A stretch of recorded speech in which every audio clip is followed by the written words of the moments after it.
Mm,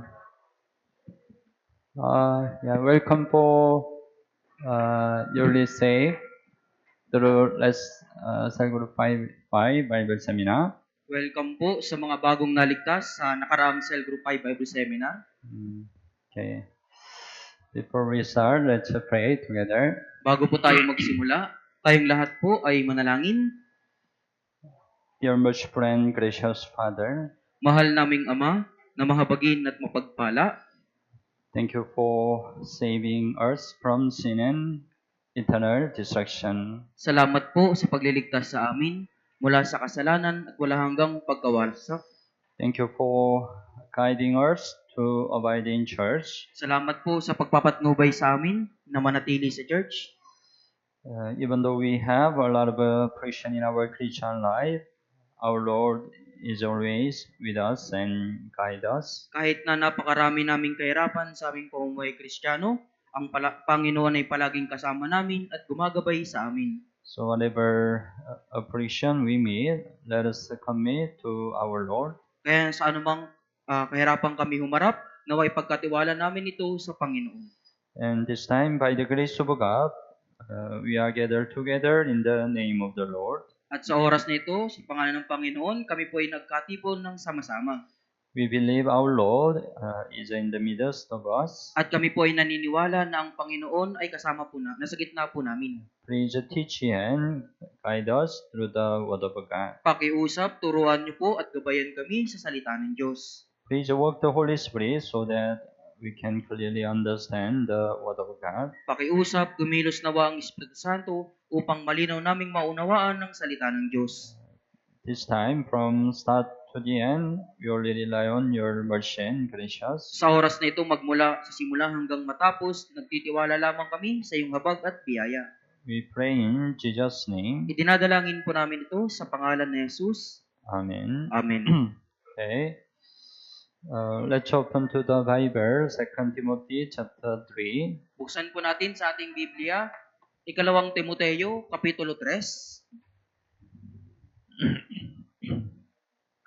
Chapter 3, verse 1. Ikalawang Timoteo, chapter 3, verse 1.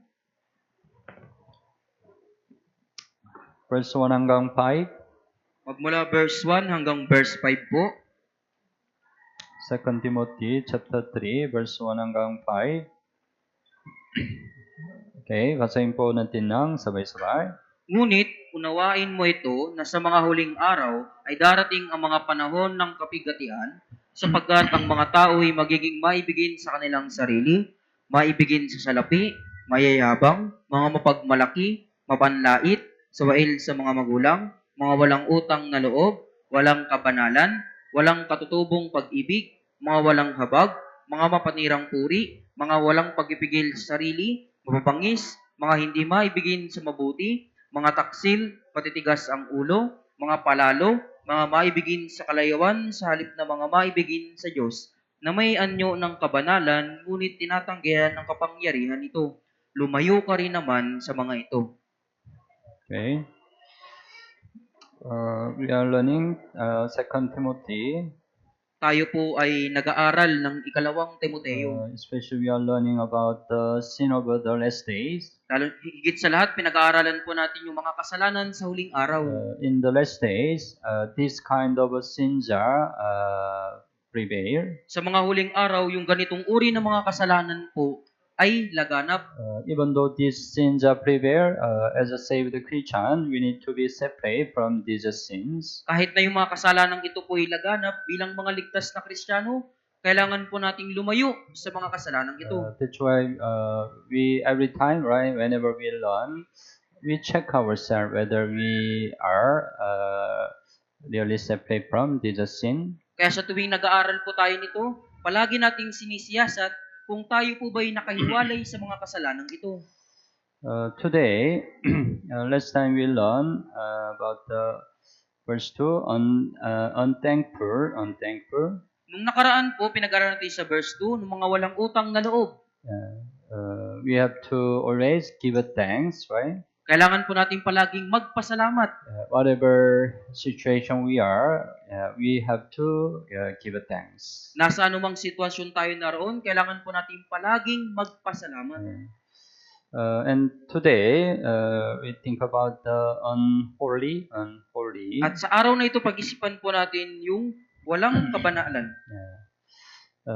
Especially our time, it's very difficult to find the holiness. Lalo na po sa ating panahon, napakahirap pong makahanap ng kabanalan. This world is very far from the holiness. Dahil ang sanlibutan ito talagang napakalayo po sa kabanalan. Because this world is under the power of Satan. Dahil ang mundong ito po, nasa ilalim ng kapangyarihan ni Satanas. That's why our time, right? The sexual immoral sin is very prevalent. Kaya sa ating panahon po, yung nalalaman natin na yung immoralidad po ay napakahayag. And also, homosexuality, it's a very abominable sin. It's a very prevalent our time. At yung homosexuality po, ito po ay laganap po sa ating panahon.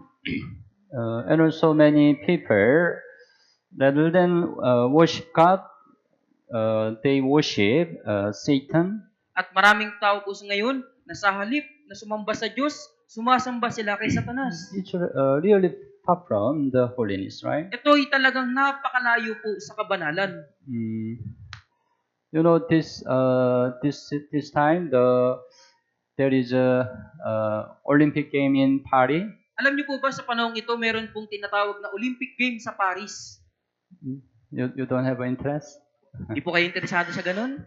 But anyway, most of people in this world, they have focus on the Olympic game this time. Pero sa ganitong panahon po, karamihan sa mga tao nakatuon po sila doon sa Olympic.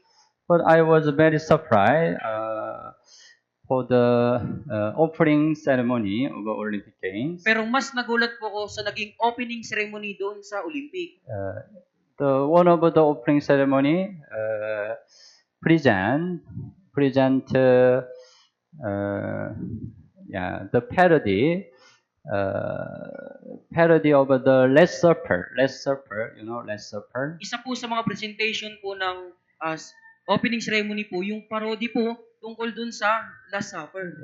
Last Supper, you know, in the Bible, right? Jesus had the Last Supper with his disciple before he died on the cross. Nalalaman po natin si Jesus bago siya namatay doon sa krus, nagkaroon siya muna ng huling hapunan kasama ng kanyang mga alagad. That's why there is a very famous drawing by the Leonardo da Vinci. Kaya po merong isang sikat na drawing po na ginawa po ni Leonardo da Vinci. It's very famous drawing by him, the Last Supper. Ito yung pinakasikat na drawing po, yung Last Supper. The drawing, the Jesus and there were his disciple had the Last Supper. Yung drawing na yun, yung si Jesus at yung kanyang mga alagad, mayroon pong nagkaroon sila ng huling hapunan. But in Olympic game, their presentation parody the Last Supper. Pero dun sa Olympic game po, yung opening ceremony, nagkaroon sila ng parody dun sa Last Supper. But their custom was done by the LGBT. Pero yung nagsagawa po nito, kilala niyo po yung mga LGBT. The men wear the woman's clothes. Yung lalaki nagsuot ng pangdamit pang babae. What it means? Ano po yung kahulugan nito? They encourage the homosexuality, right? Hinihimok po nila yung homosexuality. You know, even what happened? There was the game, one of the game, boxing. At alam niyo po, isa sa mga palaro po doon yung boxing. You like a boxing? Diba, gusto niyo po ng boxing? But there was a woman boxing game. Meron po doon pang babaeng boxing. But it is allowed transgender can participate in woman boxing. Pero may pinahintulot po doon na isang transgender na sumali sa boxing sa pambabae. Originally man, right? Originally man, but transgender become woman. Sa katunayan, isa siyang lalaki pero dahil transgender po, siya ay naging babae. Who will win? The transgender and woman fight, have a boxing. Kaya pag nanalo po yung transgender po at yung babae, sino mananalo? That's why the woman hit 2 times, he give up the game. Kaya yung isang babae na nasuntok ng 2 beses, sumuko na po siya. It happened. Nangyari po yan. It's very far from the holiness, right? Talagang napakalayo po sa kabanalan. But we shouldn't follow this word, right? Subalit, hindi po natin kailangang sumunod sa sanlibutan ito. We need to separate from the sin of this world. Kailangan nating lumayo mula sa mga kasalanan ng sanlibutan ito. After salvation, we have to accomplish the holiness. Pagkatapos po nating maligtas, kailangan nating maisakatuparan ang kabanalan. It's really important. Dahil ito po ay talagang napakahalaga. Let's open to the Bible, 2 Corinthians chapter 1. Buksan natin sa chapter 7. ating Biblia. Ikalawang Korinto, chapter 7. 2 Corinthians chapter 7, verse 1. Ikalawang Korinto, kapitulo 7, versikulo 1.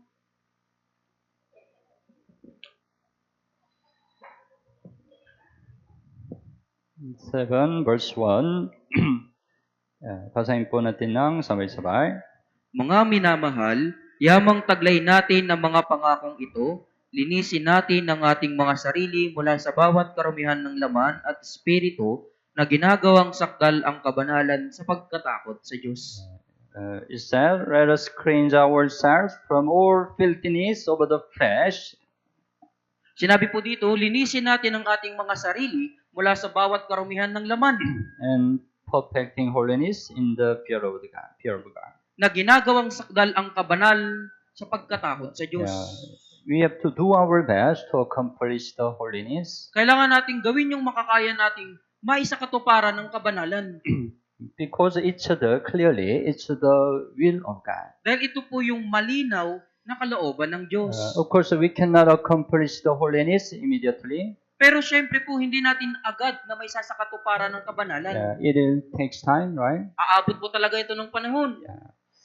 But we have to accomplish the holiness gradually. Pero kailangan nating may sakatuparan ng kabanalan ng unti-unti. Right? Even though we got the salvation, we still have sinful nature. At nalalaman po natin, di ba, kahit na meron tayong kaligtasan, meron pa rin po tayong likas na pagkamakasalanan. That's why it's not easy we accomplish the holiness immediately. Kaya hindi po talaga madali na agad na maisakatuparan ang kabanalan. And we know, right? We got the salvation by the eternal redemption of Jesus. At nalalaman po natin, di ba po, na nagkaroon tayo ng wala hanggang katubusan po sa pamagitan ni Jesus. That's why we know, right? Even though we commit sin again, we don't need to go to hell. Kaya nalalaman natin na kahit makagawa ulit tayo ng kasalanan, hindi na tayo mapupunta pa sa impyerno. But it doesn't mean we can commit sin freely, right? Pero hindi ito nangangahulugan na malaya na tayo makakagawa ng kasalanan. We have to accomplish the holiness. Kailangan nating isakatuparan ang kabanalan. It's clearly the will of God. Ito po yung malinaw na kalooban ng Diyos. 1 Thessalonians chapter 4. Unang Tesalonica, kapitulo 4.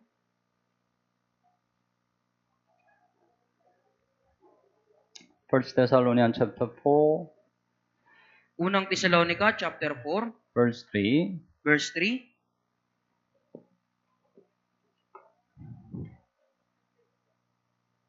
Chapter 4, verse 3. Chapter 4, verse 3. Basahin po natin ng sabay-sabay. Sapagkat ito ang kalooban ng Diyos, ang inyong pagpapakabanal, na kayo'y umiiwas sa pakikiapid. This is the will of God, your sanctification, your the holiness. Ito ang kalooban ng Diyos, ang inyong pagpapakabanal. The Bible clearly mentioned, right? It's the will of God. Holiness is the will of God. Malinaw pong sinasabi ng Biblia, ito po yung kalooban ng Diyos, yung pagpapakabanal. So, without accomplishing the holiness, it's not easy. We are successful in our Christian life? Kung hindi po may isa sa katuparan ng kabanalan, napakahirap pong magtagumpay sa ating pamumuhay Kristiyano. At first, we need to think about the meaning of the holiness. Unang kailangan ating pag-isipan ang kahulugan ng kabanalan. The meaning of the holiness in the Bible, it's the separation. Yung kahulugan ng pagkakabanalan sa Biblia po, pagkahiwalay.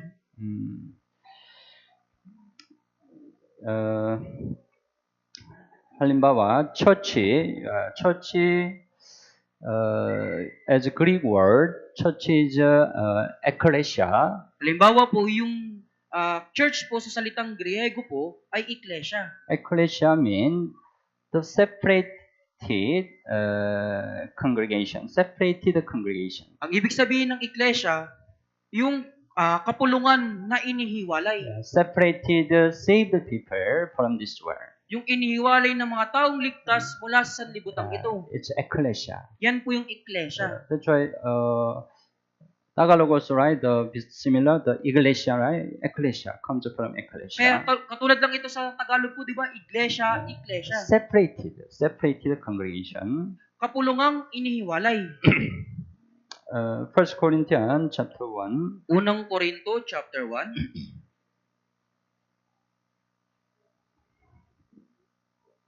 Chapter 1 verse 2. Chapter 1 verse 2. Okay, chapter 1 verse 2. Basahin po natin ng sabay-sabay. Sa iglesia ng Diyos na nasa Korinto, sa mga ginawang banal kay Kristo Jesus, mga tinawag na banal, kasama ng lahat na sa bawat lugar ay tumatawag sa pangalan ng ating Panginoong Jesucristo na kanila at ating Panginoon. It says about Corinthian church. Sinasabi po nito yung tungkol sa iglesia ng Korinto. What's the Corinthian church? Ano po ba yung iglesia ng Korinto? It said, to those who are sanctified in Christ Jesus, called to be saint. Sa mga ginawang banal kay Kristo Jesus, mga tinawag na banal. They are, church is, right? You know, right? Church is not a building, man-made building, but save the people, right? At nalaman po natin yung church, hindi po ito yung gusaling ginawa ng tao, kundi yung mga taong ligtas. That's why, Tagalog, right? Mga, right? Mga, ibig sabihin tao, right? Save the people are church. Yung mga taong ligtas, sila po yung church. But they are separated by God. Pero sila po yung inihiwalay ng Diyos. That's why saint also mean, right? Separated people by God. Kayong mga banal po, ibig sabihin din ito, inihiwalay din sila ng Diyos. Tagalog, right? The saint is banal, right? Separated people by God. It means church, right? Kaya yung mga banal na inihiwalay ng Diyos, ibig sabihin po nito yung church. That's the meaning of the holiness. Yan po yung kahulugan ng kabanalan. That's why we say, right, holy temple. Kaya sinasabi natin, banal na templo. There are many temples, but the temple of God is a holy temple, right? Napakaraming mga templo, pero yung banal na templo ng Diyos, ito po yung banal po. Among many temples, it is separated by God. Kaya sa napakaraming mga templo, ito po yung inihiwalay ng Diyos. And also, we call Israel God's chosen people. At tinatawag natin yung Israel na bayang pinili ng Diyos.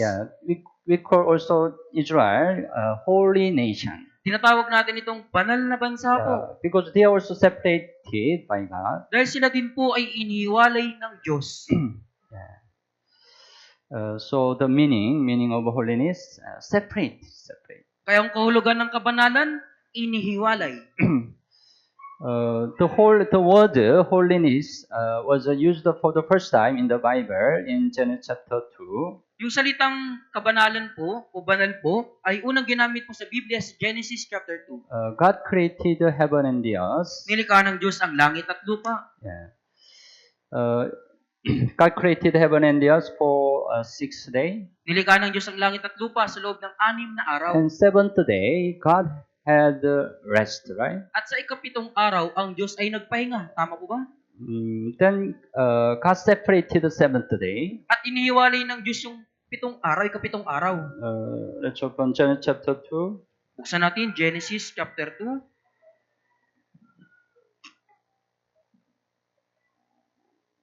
Chapter 2, verse 1 hanggang 3. Chapter 2, verse 1 hanggang 3. Chapter 2, verse 1 hanggang 3. Basahin po natin ng sabay-sabay. Nayari ang langit at ang lupa at ang lahat ng mga bagay sa mga iyon. Nang ikapitong araw ay natapos ng Diyos ang gawain na kanyang ginawa. At nagpahinga siya ng ikapitong araw mula sa lahat ng gawaing kanyang ginawa. At binasbasan ng Diyos ang ikapitong araw at kanyang ginawang banal. Sapagkat sa araw na iyon ay nagpahinga ang Diyos sa lahat ng gawain ng kanyang ginawa. Right, verse 30 said, God blessed the seventh day and sanctified it. Right? Sinabi po dito, verse 3, binasbasan ng Diyos ang ikapitong araw at kanyang ginawang banal. God separated seventh day, right? Iniiwalay ng Diyos ang ikapitong araw. It's the holiness. Yan po yung kabanalan. And also the holiness is does not mix other things. At yung kabanalan po, ito po ay walang halong ibang bagay. For example, we have to believe the true gospel. Halimbawa, kailangan natin sumampalataya po sa tunay na ebanghelyo. What's true gospel? Ano ba yung tunay na ebanghelyo? We can get the salvation by believing the eternal redemption of Jesus. Right? Makukuha natin yung kaligtasan sa magitan ng pagsampalataya sa walang hanggang katubusan ni Jesus. Tama po ba? It's enough to be saved, right? Sapat na po ito upang maligtas. Tama po ba? We don't need any other thing, right? Hindi na po natin kailangan ng ibang bagay.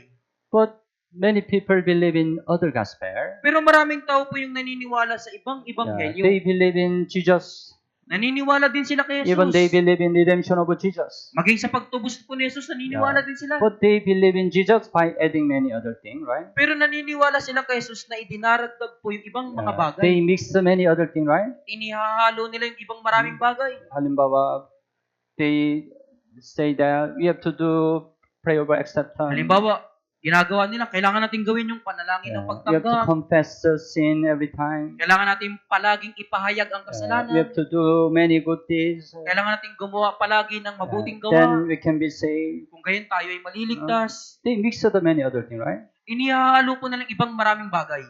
It's other gospel, right? Yan po yung ibang ebanghelyo. Yeah. So, yeah, we have to believe only true gospel, right?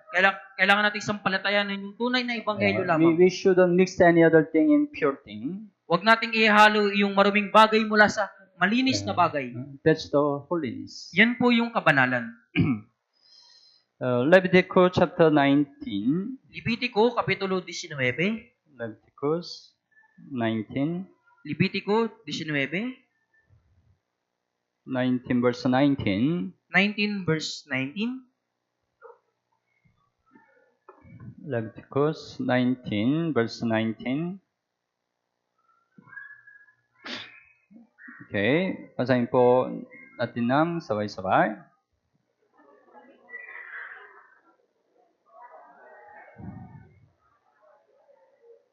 Huwag mong hasikan ang iyong bukid ng magkaibang binhi, ni huwag kang magsusuot ng damit na hinabi mula sa dalawang magkaibang uri ng hibla. Yeah.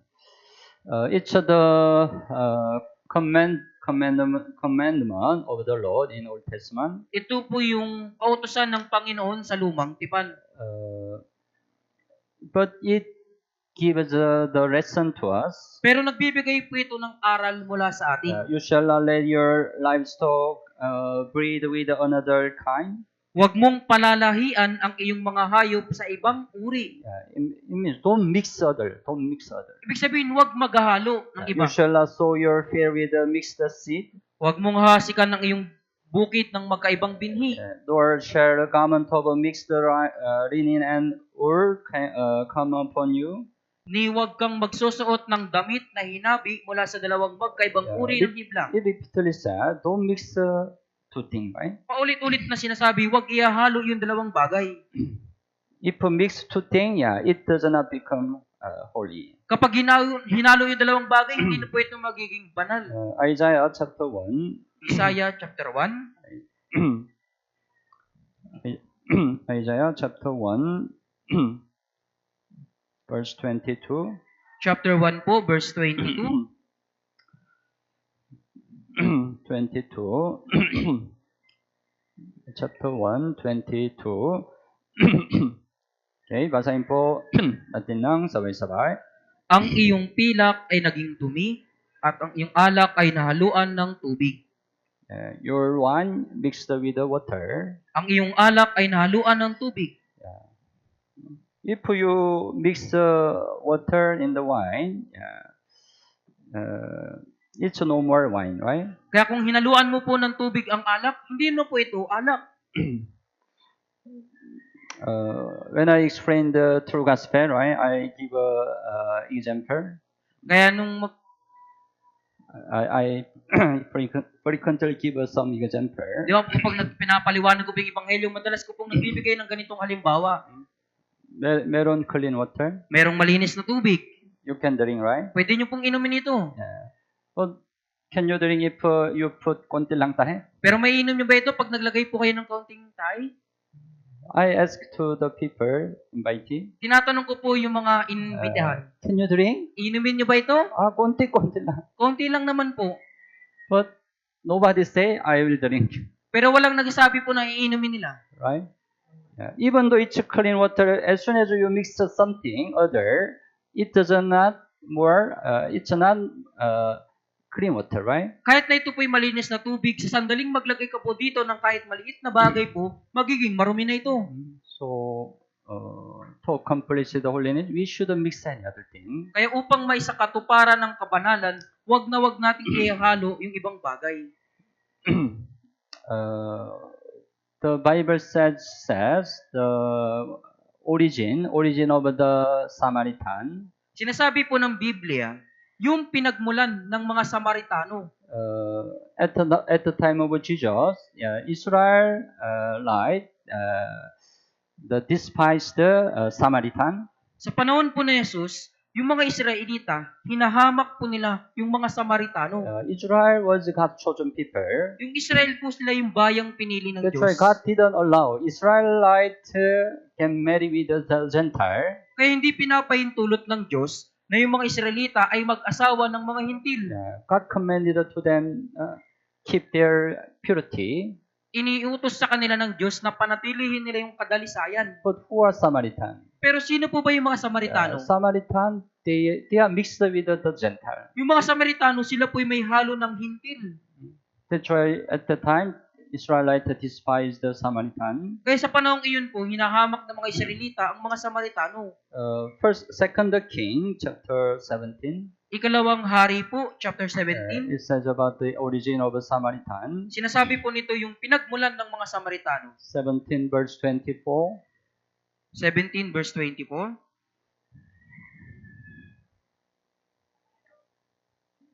17 verse 24. Second Kings. Ikalawang mga hari po, chapter 17 verse 24. Okay, basahin po natin ng sabay-sabay.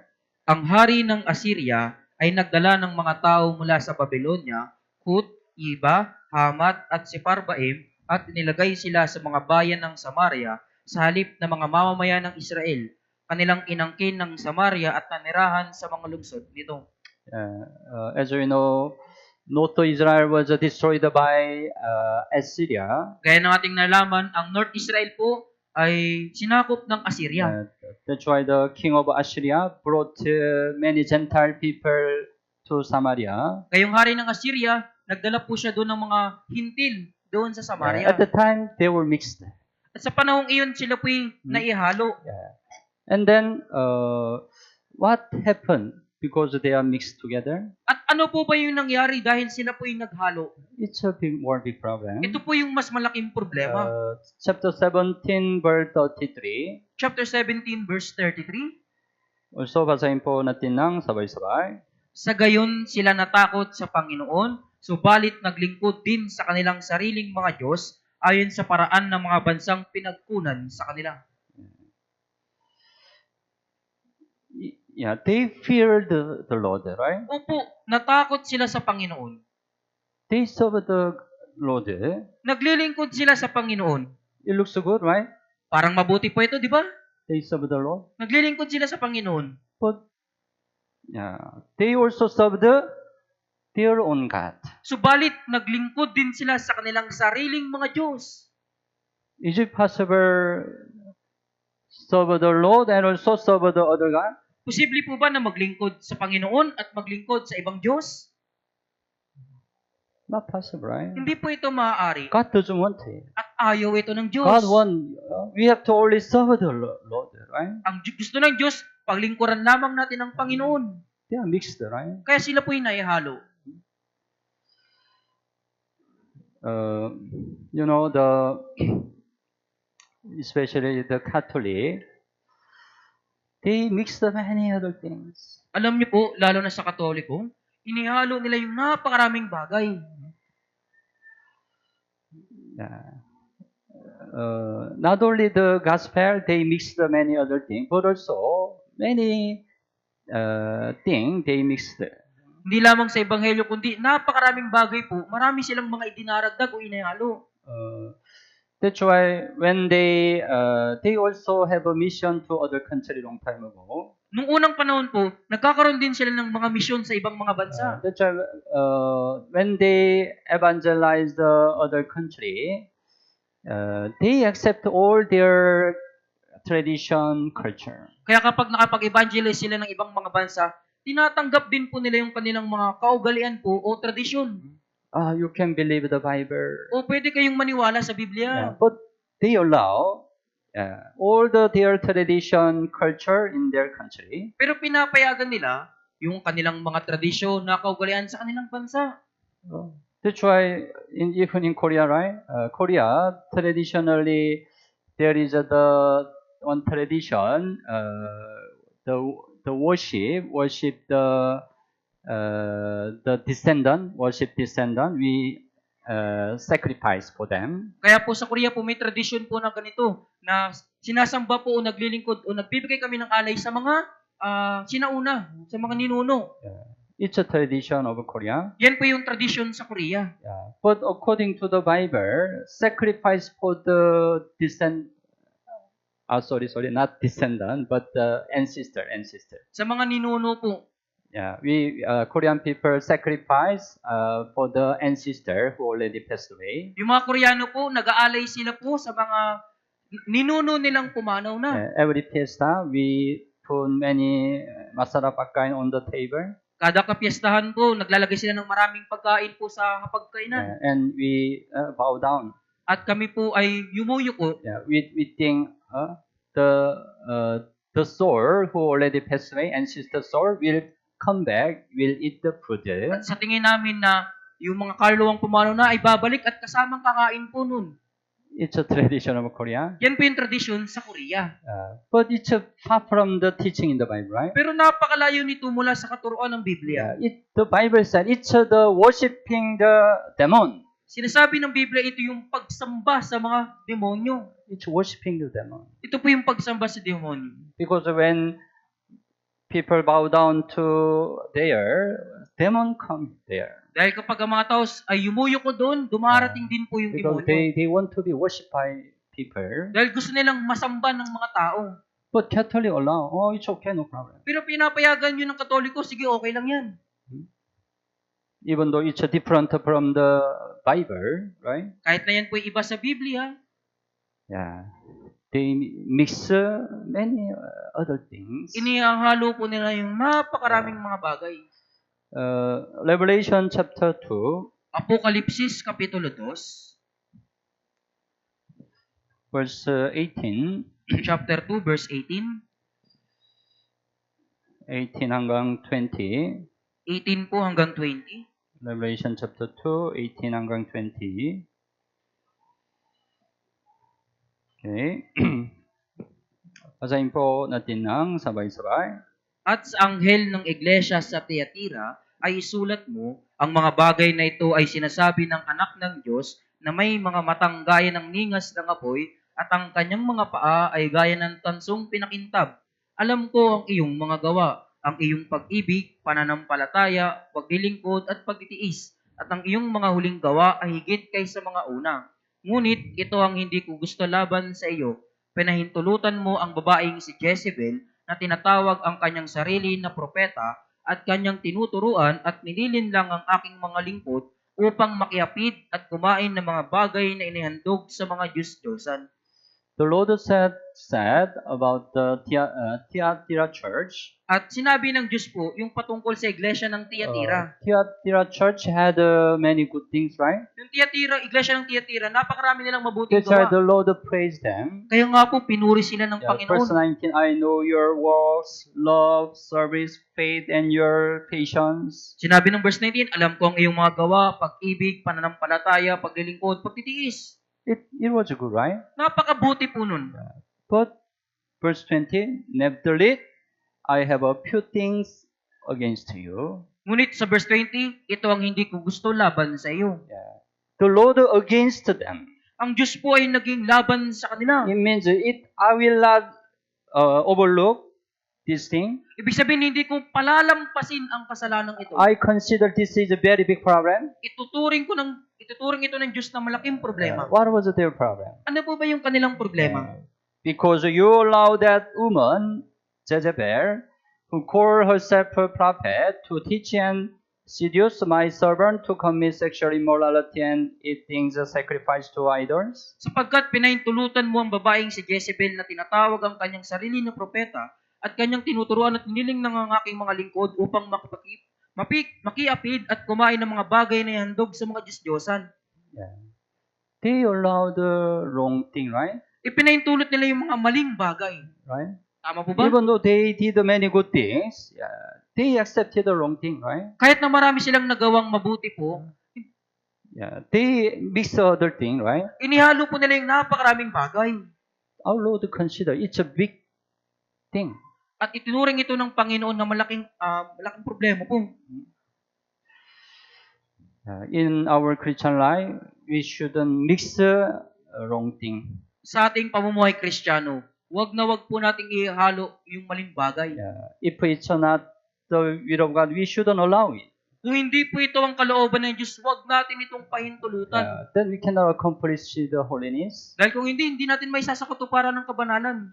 So the holiness is not allowing that God doesn't want. Kaya yung kabanalang hindi pinapahintulot ng Diyos. So we need to understand what's the meaning of the holiness. Kaya kailangan po nating maintindihan kung ano po yung kahulugan ng kabanalan. It's a separation. Ito po yung pagkahiwalay. It's not mixing other thing. Ito po yung hindi paghahalo ng ibang bagay. It's not allowing God doesn't want. At hindi po ito yung pagpapahintulot ng mga bagay na ayaw ng Diyos. It's why we have to be holy. Kung gayon, bakit natin kailangang maging banal? 1 Peter chapter 1. Unang Pedro po, Kapitulo 1. 1 Peter chapter 1, 16. Unang Pedro chapter 1 verse 16. 1 Peter chapter 1, 16. Okay, basahin po natin ng sabay-sabay. Sapagkat nasusulat, kayo'y maging banal sapagkat ako'y banal. It is written, be holy for I am holy. Sapagkat nasusulat, kayo'y maging banal sapagkat ako'y banal. Our Lord said, be holy because I am holy. Sinabi ng Panginoon, kayo'y maging banal sapagkat ako'y banal. When we get to salvation, God became our Father. Nang magkaroon po tayo ng kaligtasan, ng Diyos ay naging ating Ama. Father, of course, Father wants His children be holy. If Father is holy, He wants His children also holy. Siyempre, gusto ng isang ama, kung ang ama ay isang banal, gusto niya ang kanyang anak ay isang banal din po. We know how God dislike sin. At nalalaman po natin kung paano napupuot ang Diyos sa kasalanan. because of sin, he got sacrificed his only begotten Son, Jesus. Dahil sa kasalanan po, isinakripisyo ng Diyos ang kanyang tanging anak na si Jesucristo. Yeah. If yeah, if your son, let's suppose, if your son sacrifice because of your one sin, Pagpalagay po natin, kung ang iyong anak po ay sinakripisyo dahil sa iyong isang kasalanan. after then will you continue the sin? Pagkatapos nun, papatuloy ka pa rin ba sa pagkakasala? Maybe you will not continue, right? Marahil hindi ka na po magpapatuloy. Because you know your sin sacrifice your son. Dahil nalaman mo na yung kasalanan mo, ang nagsakripisyo ay yung anak mo. Yeah, we know, right? Our sins actually sacrifice Jesus, right? Sa katunayan, yung kasalanan po natin yung nagsakripisyo kay Jesus. Romans chapter 6. Roma, Kapitulo 6. Romans chapter 6. Verse 1 and verse 2. Verse 1 po hanggang verse 2. Romans chapter 6. Verse 1 and verse 2. Okay, basahin po natin ng sabay-sabay. Ano nga ang ating sasabihin? Magpapatuloy ba tayo sa pagkakasala upang ang biyaya ay sumagana? Huwag nawang mangyari. Tayong mga namatay na sa pagkakasala, paano nga tayong mabubuhay paroon? It said, verse 1, right? Shall we continue in sin? Sinabi ng verse 1, magpapatuloy ba tayo sa pagkakasala? As I said, right? Even though we commit sin again, we don't need to go to hell. Gaya ng sinabi ko po, kahit na magkasala tayo ulit, hindi na tayo mapupunta pa sa impyerno. Yeah, we can still go to heaven, right? Mapupunta pa rin tayo sa langit, tama po ba? Because we are saved by eternal redemption of Jesus. Dahil naligtas tayo sa magitan ng walagang katubusan ni Jesus. That's why it said, maybe it asks you also, Kaya nga marahil tinatanong ka din po, shall you continue in sin? magpapatuloy ka ba sa pagkakasala? What will be your answer? Ano po ang inyong magiging sagot? Verse 2, yeah, certainly not, right? Verse Certainly not. 2, huwag nawang mangyari. How shall we who died to sin live any longer in it? Tayong mga namatay na sa pagkakasala, paano nga tayong mabubuhay paroon? We know, our sin crucified Jesus, right? Nalalaman natin yung kasalanan natin yung nagpako kay Jesucristo. But if we continue sin, right? We continue to crucify Jesus, right? Pero kung magpapatuloy tayo sa pagkakasala, patuloy din natin ipinapako sa Jesucristo. Every time we have to keep in mind, certainly not, certainly not. Palagi po nating tandaan, huwag nawang mangyari. Ask you to yourself always. Shall I continue sin? Shall I continue sin? Tanungin mo palagi ang iyong sarili, magpapatuloy ba ako sa Then you pagkakasala? every time have answer, certainly not. At palagi mong isagot din, huwag nawang I will mangyari. not crucify Jesus again. Hindi ko na ulit ipapako pa si Jesucristo. And we have to be holy because when we get the salvation, our body became the temple of God. At kailangan po nating maging banal sapagkat pagkatapos nating magkaroon ng kaligtasan, yung katawan po natin naging templo ng Diyos. Temple of the Holy Spirit. Yung templo ng Espiritu Santo. 1 Corinthians chapter 6. Unang Korinto po, Kapitulo 6. 1 Corinthians chapter 6, 19 and 20. Unang Korinto, Kapitulo 6, versikulo 19 hanggang 20.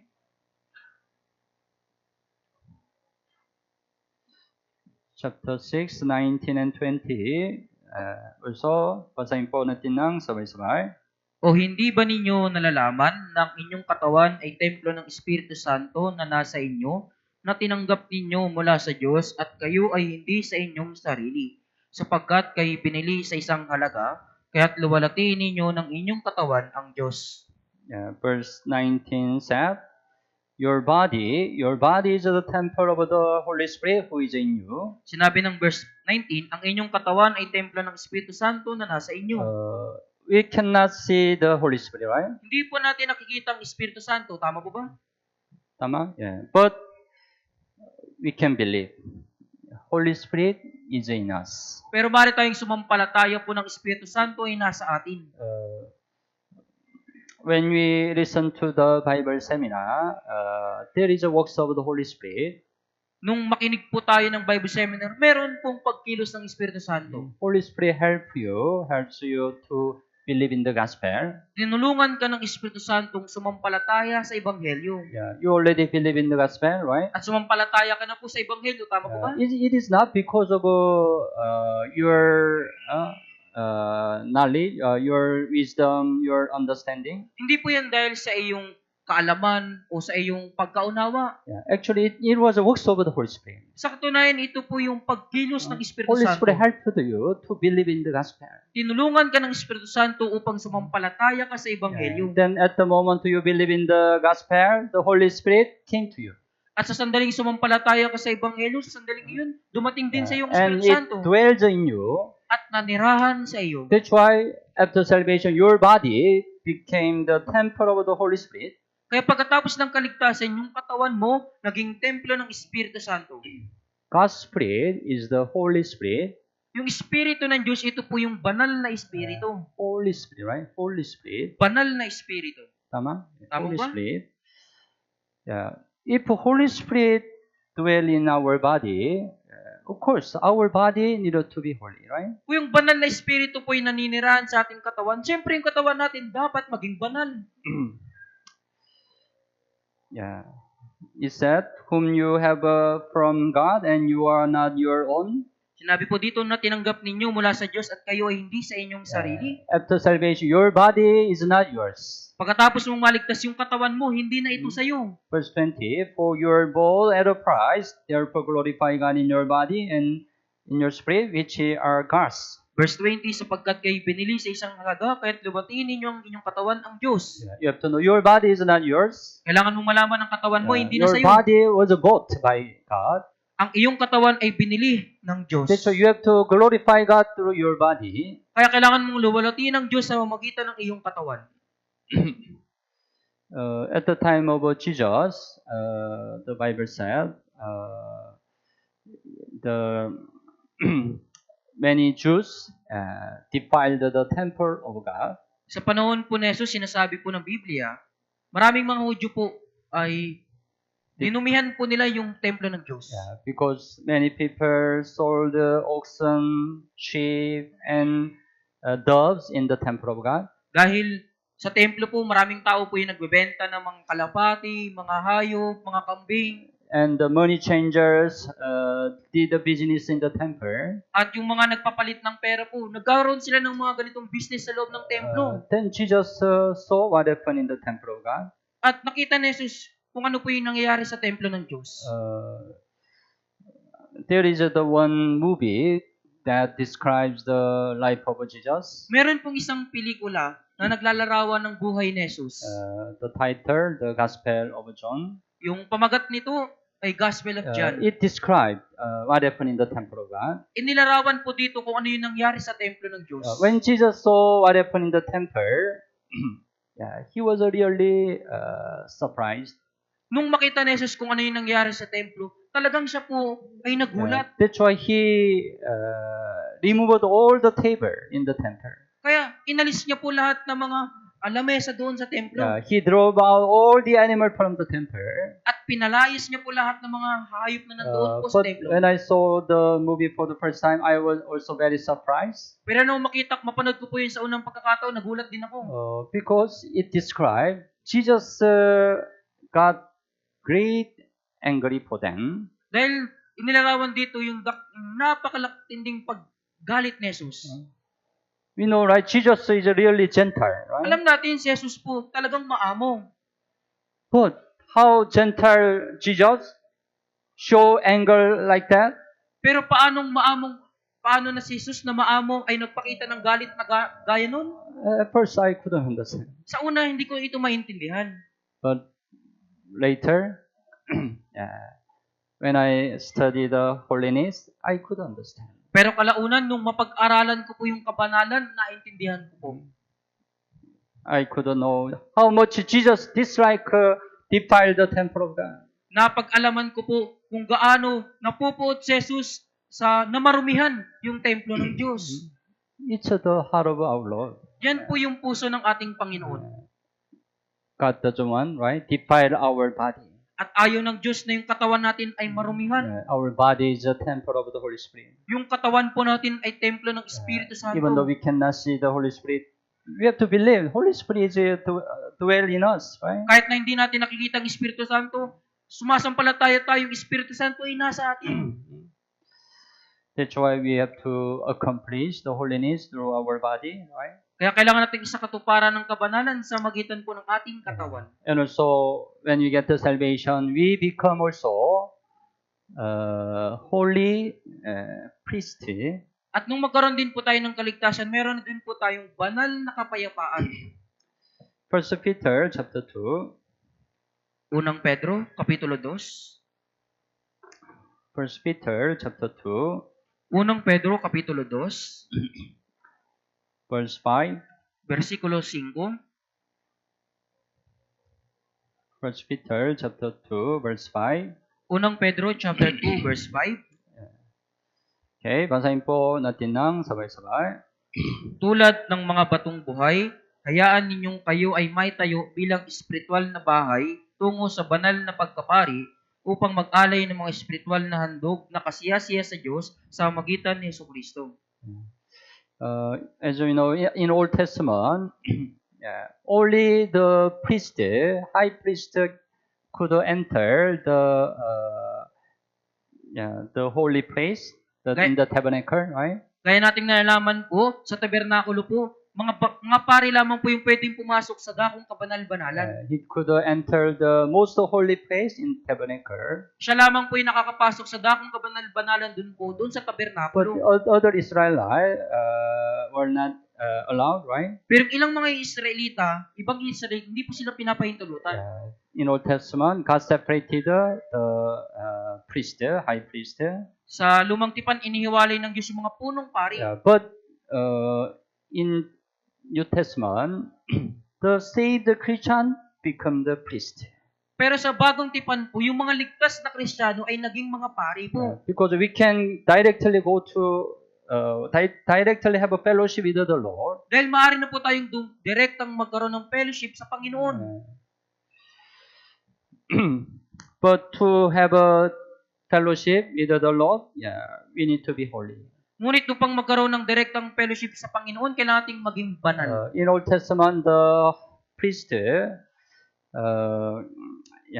before they do the works of the sacrifice, at first the priest needed to clean themselves. At sa lumang tipan po, bago mag-alay po yung mga pari, una kailangan nilang nilinisin yung kanilang mga sarili.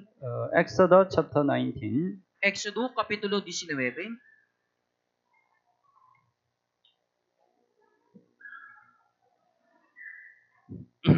Exodus 19, verse 22. Exodo, Kapitulo 19, versikulo 22.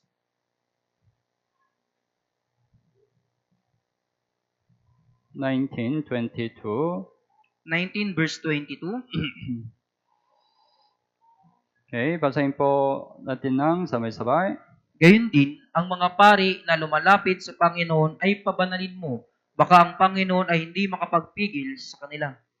Let the priests who come near the Lord consecrate themselves. Ang mga pari na lumalapit sa Panginoon ay pabanalin mo.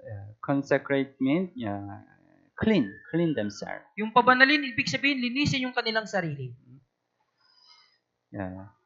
And then their clothes was very special.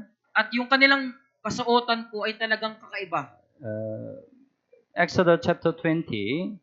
Exodo, Kapitulo 20. Exodus 28. Exodus chapter 28, verse 36 hanggang 37. Exodus, Kapitulo 28, mula versikulo 36 hanggang 37. Okay. So, basahin po natin ng sabay-sabay.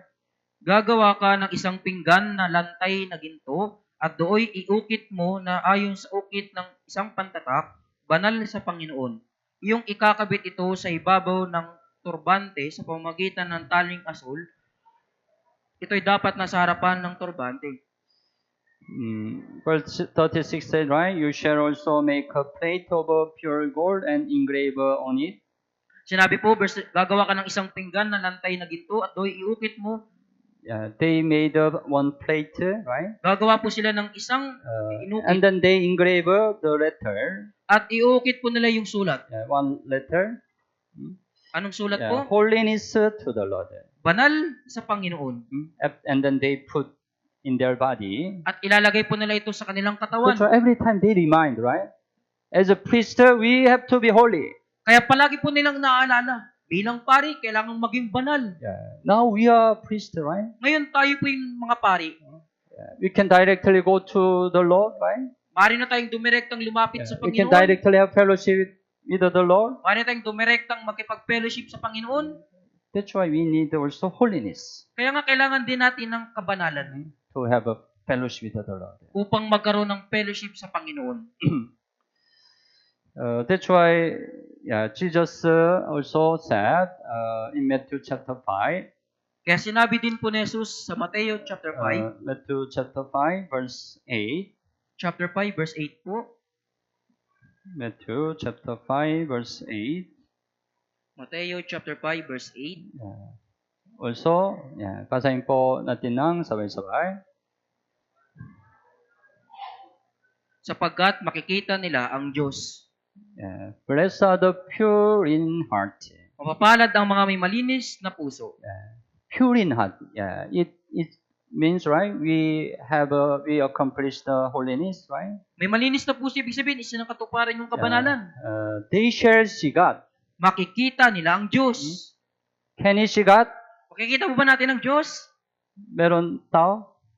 You can see God? Nakikita niyo po, mayroon bang taong pwedeng makita ang Diyos? We know, right? Nobody can see God. Nalalaman natin hindi natin maaaring makita ang If Diyos. we see God, we die, right? Kapag nakita natin ang Diyos, mamamatay tayo. The Bible said, right? Yan po yung sinasabi ng So Biblia. what it means? They shall see God. Pero ano po yung ibig sabihin ng makikita nila ang Diyos? It means that they will have a true fellowship with God. Ibig sabihin, magkakaroon sila ng tunay na fellowship sa Diyos. When they are clean, right? When they accomplish the holiness, they can have a true fellowship with God. Kapag sila'y malinis na isa katuparan ng kabanalan, magkakaroon sila ng tunay na fellowship sa Diyos. Maybe sometimes you experience Marahil minsan po, nararanasan po ninyo. when you have some sin in your heart, it hinder the fellowship with God, right? Kapag merong kasalanan sa iyong puso, ito po yung nagiging hadlang sa fellowship sa Panginoon, sa Diyos. Tama po ba? Tama po ba? When you have some sin, immediately you are not easy to sincere pray to God, right? Kapag may kasalanan ka, agad po na hindi ka nagkakaroon ng tapat na panalangin sa Diyos. Right? Some connection is cut, right? Yung connection po ay napuputol. That's why when you have a sin, you don't pray. Kaya nga, pag nagkakasala ka, hindi ka po nananalangin. Tama po ba? Tama po ba? You don't experience? Hindi niyo po naranasan? Maybe, it's true. It's true. Opo, totoo po ito. When you have a sin, it hinder the true fellowship with God. Kapag nagkakasala ka, ito po yung humahadlang sa tunay na fellowship sa Diyos. We are the holy priest. Tayo po yung mga banal na pari. That's why we need the holiness. Kaya kailangan po natin ng kabanalan. And when we accomplish the holiness, we can be also used by God preciously. At kapag nasa katuparan natin ng kabanalan, magagamit tayo ng Diyos na makabuluhan. Last time, when we learned the 2 Timothy chapter 2, we learned which one God will use. At nung nakaraan po, nung pinag-aralan natin ikalawang Timoteo chapter 2, nakita natin kung sino po yung mga taong gagamitin ng Diyos. We remind again, 2 Timothy chapter 2, verse 20. Balikan po natin, ikalawang Timoteo chapter 2 verse 20, 20 and 21. 20 hanggang 21. 2 Timothy chapter 2, 20 and 21. 2 Timothy chapter 2 verse 20 hanggang 21. Okay, basahin po natin ng sabay-sabay. Sa isang malaking bahay ay hindi lamang may mga kasangkapang ginto at pilak, kundi mayroon din namang kahoy at luwad, at ang iba'y sa natatanging paggagamitan, at ang iba'y para sa karaniwan. Kung nililinis ng sinuman ang kanyang sarili mula sa mga bagay na ito, ay magiging tanging kagamitan, itinilaga at mahalaga sa may-ari ng bahay, handa sa lahat ng mabuting gawa. In a great house, there are many kind of vessels. Sa isang malaking bahay, meron pong napakaraming kasangkapan. The important thing is not what kind of material, right? Ang mahalagang bagay dito, hindi yung uri ng kagamitan. Whether it's gold or silver, Kahit ito man ay ginto at pilak, whether it's wood or clay, kung ito man ay kahoy at luwad, material is not important. yung kagamitan po, hindi ito yung mahalaga. The important thing, clean vessel. Ang mahalagang bagay po, yung malinis na The kagamitan. master use a clean vessel, right? Gagamitin ng may-ari yung malinis na sisidlan. That's why we need to be clean vessel. Kaya kailangan nating maging malinis na sisidlan. That's why if we accomplish the holiness, automatically God will use us. Kaya kapag tayo ay naging malinis na kagamitan, automatic tayong gagamitin ng God will use Diyos. us so preciously. At gagamitin tayo ng Diyos na makabuluhan. That's why if you want to be used by God preciously, try to accomplish the holiness first. Kaya nga po kung gusto mong magamit ng Diyos na makabuluhan, isakatuparan mo muna ang kabanalan. Yeah. And when we accomplish the holiness, we can stand before the Lord when He comes again. At kapag We can stand without shame when He comes again. At kapag nasa katuparan po natin yung kabanalan, makakatayo po tayong walang kahihiyan po sa muling pagdating ng Panginoon. 1 Thessalonians chapter 5. Unang Tesalonica chapter 5. Chapter 5 verse 23. Chapter 5 po, verse 23. Chapter 5, 23.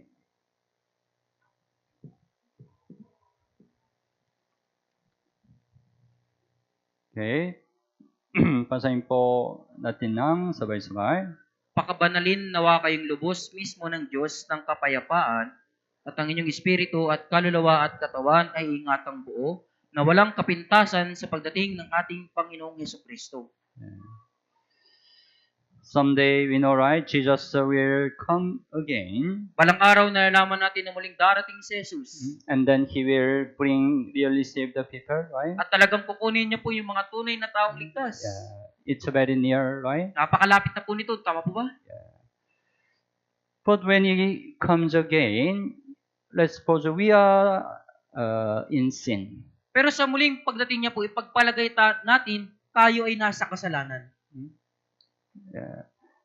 At the moment we are in sin, He comes again. Sa sandaling tayo po ay nasa kasalanan, biglang dumating ang Panginoon. How shameful will be, right? Gaano kahihiya po ito? Tama po ba? Yeah. Yesterday, the youth fellowship, I said, many young people are wandering this world. Kagabi po, sinabi ko po sa youth fellowship, maraming mga tao po yung nagiging pag-alagala sa mundong ito. Because they don't know what's our time is, Dahil di po nila nalalaman kung ano po yung ating kapanahunan. right? They Tama po. enjoy this world. Nagsasaya sila sa mundong ito. They wander this world. Nagpag-alagala sila sa mundong ito. But even, right, save the young people wander this world. Pero maging yung mga ligtas na kabataan po, nagpapag-alagala sa mundong ito. They don't abide in church. They wander this world. Hindi sila nananatili sa church, nagpapag-alagala sila sa sanlibutan ito. They just try to enjoy this world. Sinusubukan lang nilang magsaya sa mundong ito. But we have to keep in mind, Jesus will come again. Pero kailangan po nating tandaan, muling darating po si Jesus. Let's suppose you are wandering this world. Pagpalagay natin ikaw ay pag-alagala sa mundong ito. At that time, Jesus come again. Sandaling yun, biglang dumating si Jesus. You enjoy this world with your friend. Nagsasaya ka sa mundong ito kasama ng iyong mga kaibigan. You always drink the alcohol. Palaging nag-iinom ka ng alak. You go to singing the video game. Nagpupunta ka sa mga video okay. You are drunken. At ikaw ay lasing po. You sing worldly song. Kumakanta ka ng makamundong mga kanta. At that moment, Jesus come again. Sa sandaling iyon, biglang dumating si Jesus. You imagine. Isipin niyo po, imagine niyo po. How shameful it is, right? Gaano kahihiya po ito? Tama po ba? But if we keep the holiness, whenever Jesus come again, no problem. Pero kung napanatili natin ang kabanalan, anumang oras dumating si Jesus, walang problema. We will say, Lord comes again. Sasabihin natin, Panginoon, muli kang dumating. That's our hope, right? Yan po yung ating inaasahan. Tama po? Second coming of Jesus is a hope of the saved Christian, right? Yung muling pagdating ni Jesus, ito po yung pag-asa ng mga ligtas na Kristiyano. We want to go to heaven soon, right? At gusto na po nating agad na makapunta sa langit. But it's possible, right? When we accomplish the holiness, right? Pero posible lamang po ito kapag naisa katuparan natin ang kabanalan.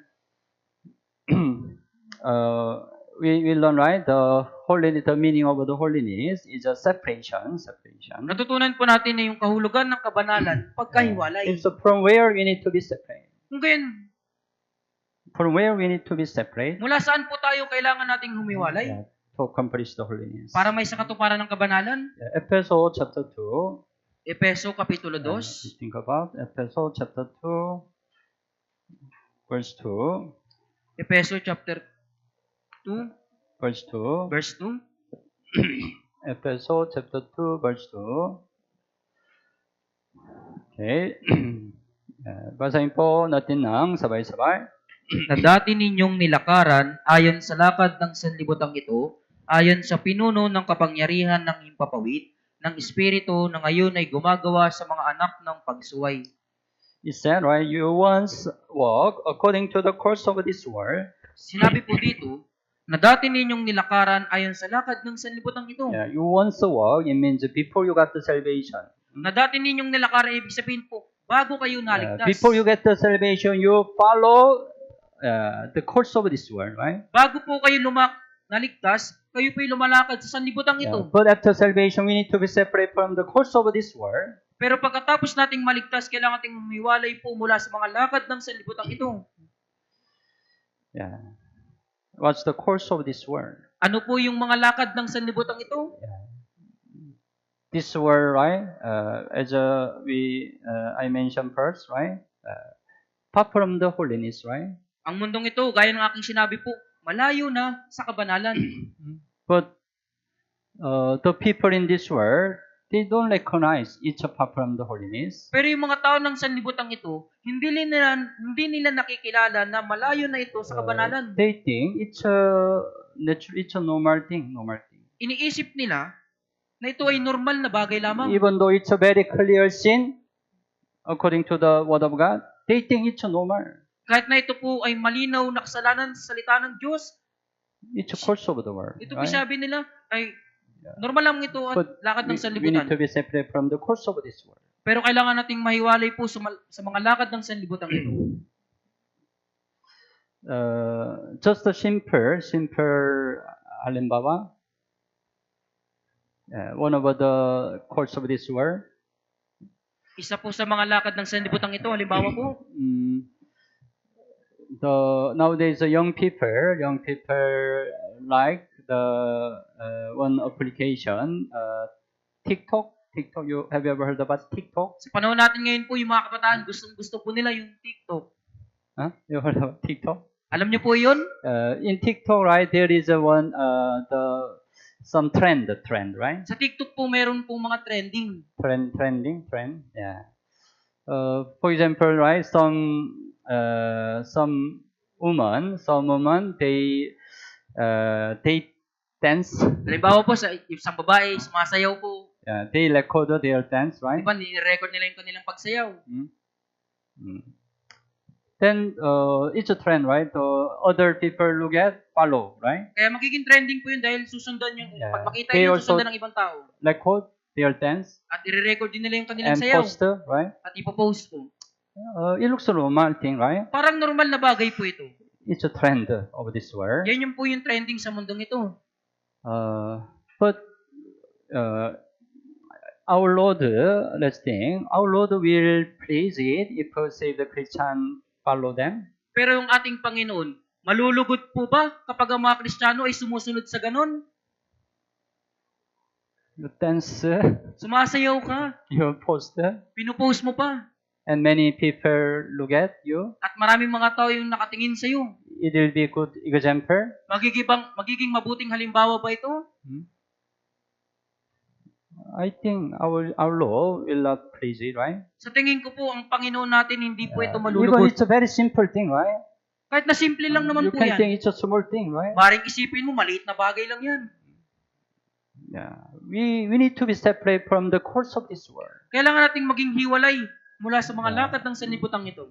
We have to only follow the word of God. Kailangan nating sundin lamang ang salita ng Diyos. Yeah.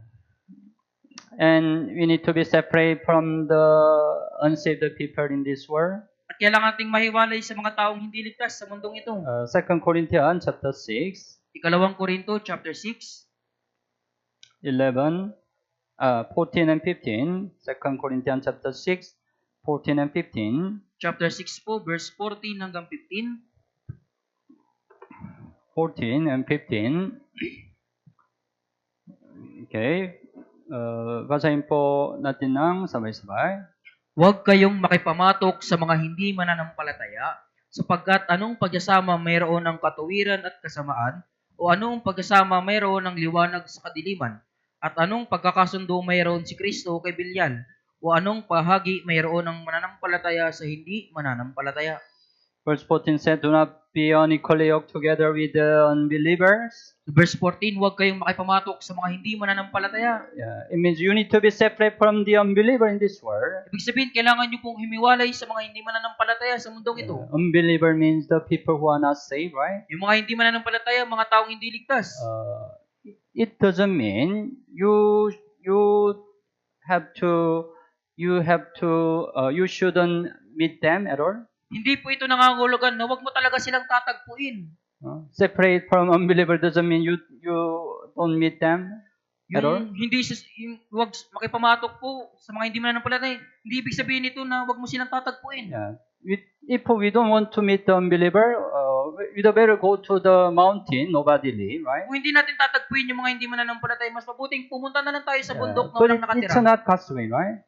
Hindi po yan yung paraan ng Of course, Diyos. we have to meet the unbeliever. Siyempre, kailangan nating tagpuin yung mga hindi And mananampalataya. sometimes we can make a friend with them, At minsan, pwede natin silang kaibiganin. right? Tama po? Yeah.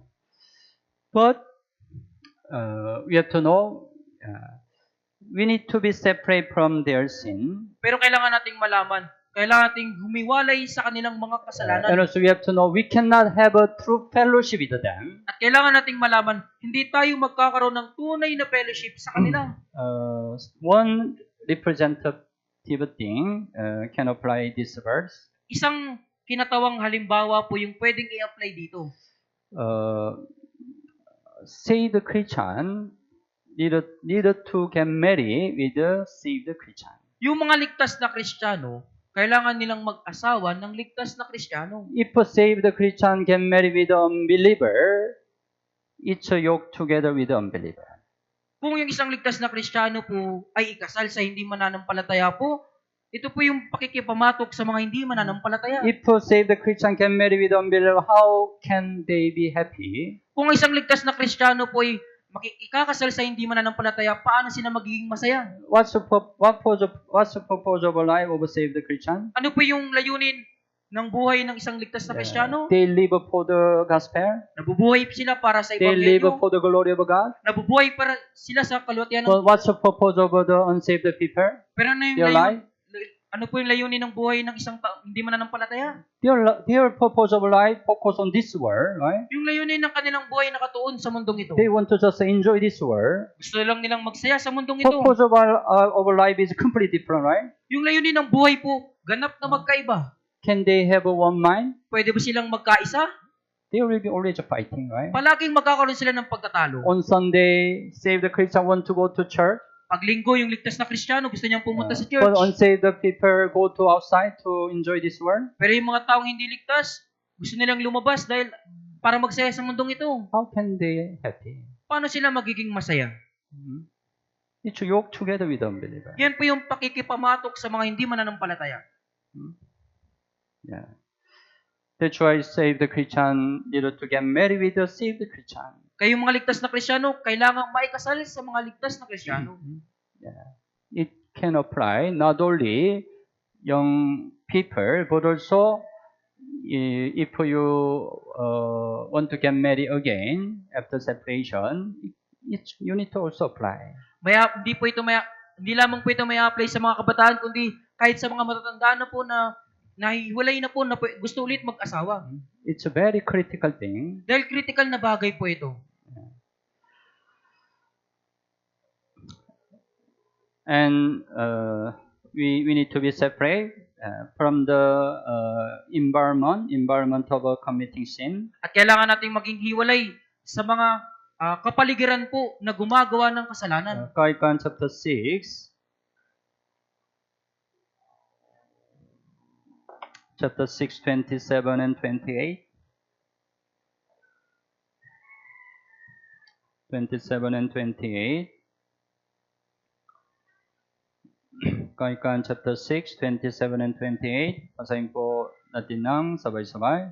Makapagdadala ba ng 27 and 28. Ulit po, 3, 2, 1.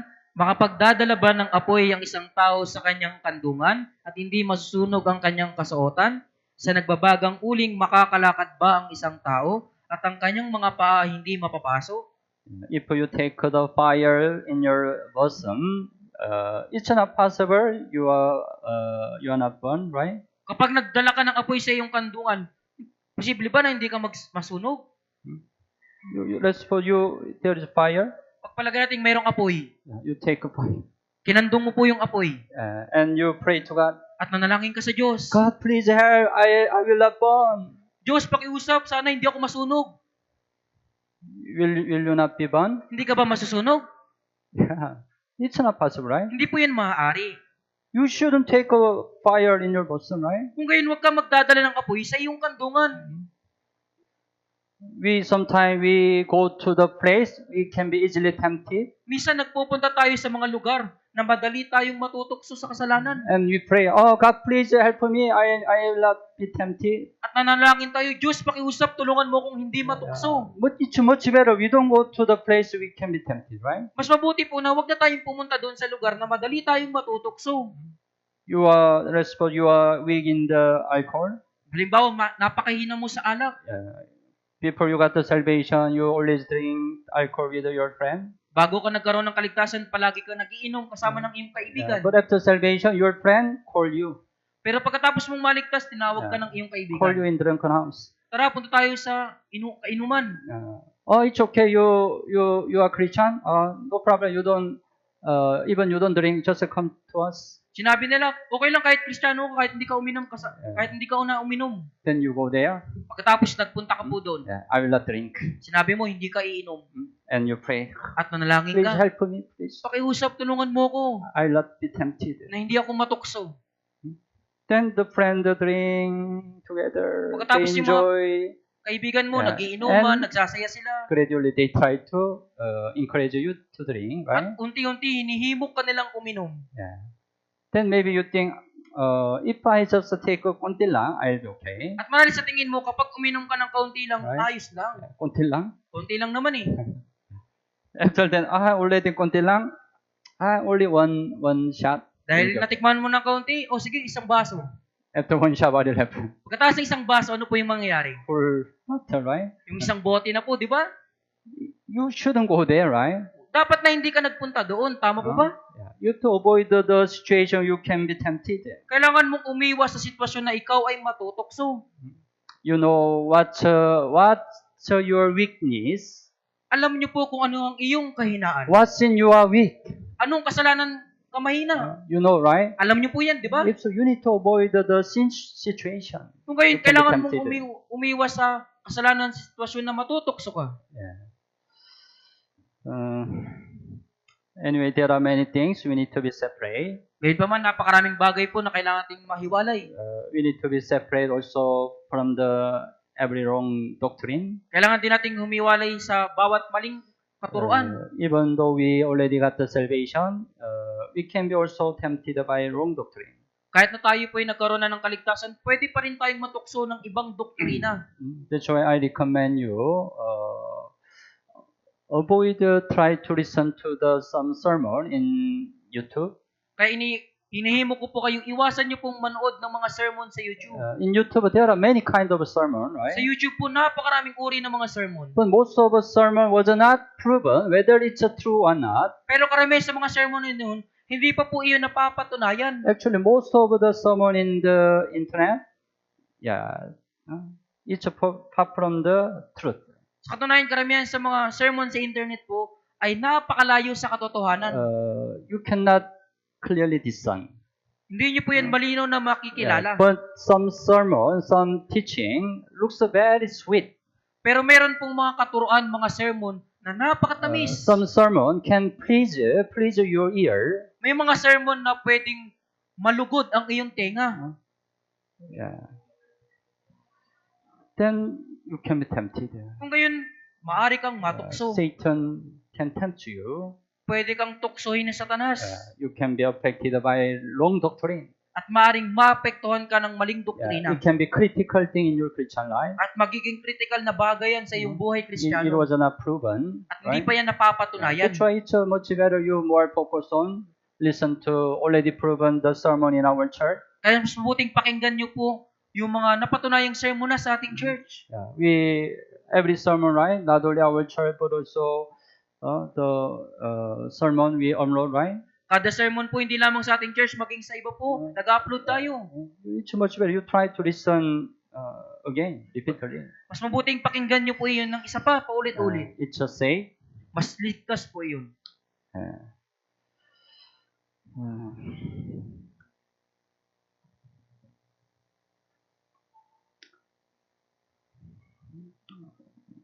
Okay, we have to learn more, but it's already time, so we continue next week. Dahil hindi po sapat po, kapatuloy po tayo sa susunod na linggo.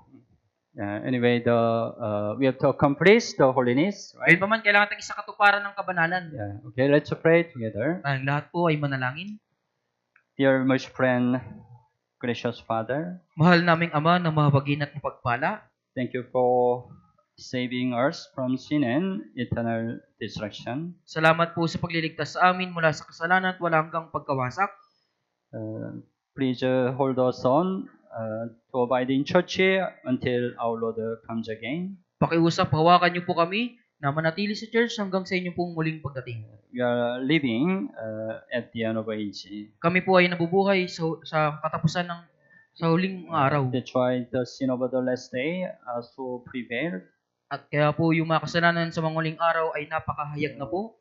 Please keep us from these sins Kaya pakiusap, ilayo niyo po kami mula sa mga kasalanan ito. and let us accomplish the holiness, the will of God. At nawa may sa katuparan namin ang kabanalan na kalooban ng Diyos. Especially this month, we plan the youth Bible camp. Lalo na po sa buwang ito, kami po ay nagplano ng Youth Bible Camp.